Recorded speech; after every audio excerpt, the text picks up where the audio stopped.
Sebagai upaya dalam mewujudkan Palembang Emas Darussalam, Fitrianti Agustinda, Wakil Wali Kota Palembang, hadiri pengajian Raudatunisa Kota Palembang di Masjid At-Taubah Lorong Harbodes, Kelurahan Tuan Kentang, Kecamatan Jakabaring.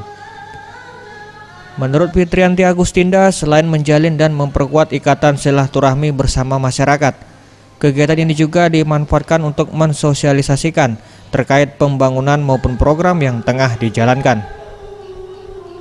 Seperti kali ini membahas terkait kepemilikan Kartu Indonesia Sehat bagi masyarakat, di mana Pemkot Palembang pada tahun 2018 ini menargetkan 95% masyarakat Palembang harus sudah memiliki kartu KIS.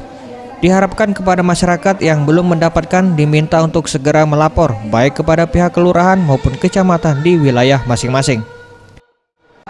Oleh karena itu saya menghimbau kepada seluruh warga masyarakat Kota Palembang yang sampai dengan detik ini ternyata belum mendapatkan juga Kartu Indonesia Sehat untuk segera datang ke kecamatan atau ke kelurahan atau juga ke dinas sosial, karena ini adalah hak seluruh warga masyarakat Kota Palembang. Di akhir kegiatan, Fitrianti Agustinda menggelar kuis untuk masyarakat dengan pertanyaan terkait program-program pemerintah Kota Palembang yang diketahui.